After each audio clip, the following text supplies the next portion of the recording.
afternoon, everybody. Thank you for joining me. This video is going to be about how to complete the forms necessary to utilize the Smart IRA for rollover balances.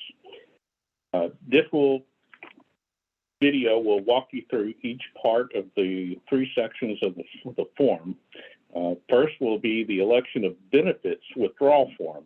This is how we move money out of your retirement plan into the Smart IRA. We have it color-coded to the different parts that are required from different individuals. In yellow is the information that the participant will need to complete.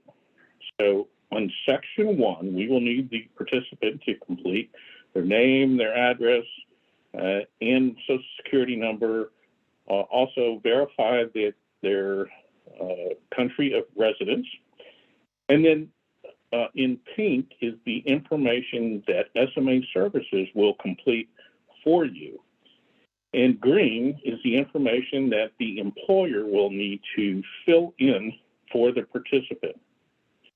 There's only one place in section 1 for the employer to indicate the date of termination.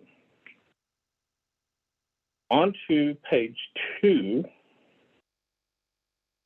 Only thing that the participant will need to do on page 2 of the election of benefits form is to sign and date the form in section 6.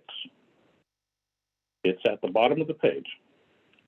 On page 3, the employer will need to put in the date of the last contribution and then sign and date the form. SMA Services will complete the plan name, the vested percentage, in that we verified the plan name, plan number, and everything that was verified. We will then also complete the last part, which is the signature of the third-party administrator. Nothing will need to be completed on page 4, since this is a direct rollover. On to the qualified rollover request form.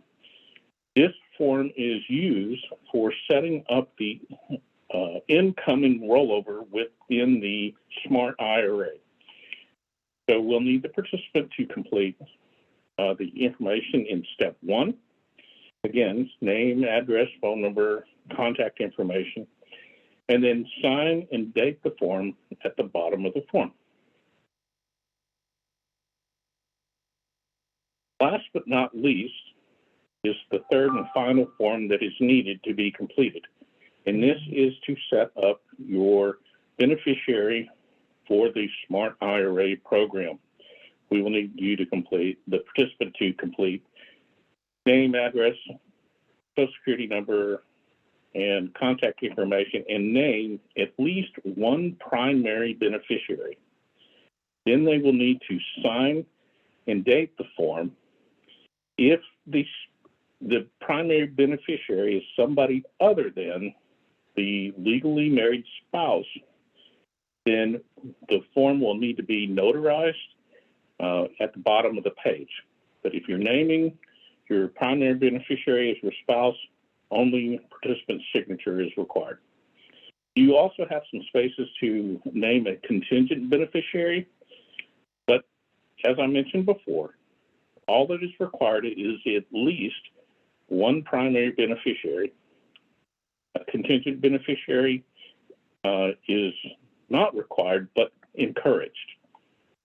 And that concludes all of the information that we'll need in order to facilitate the move from your retirement plan over to the Smart IRA plan.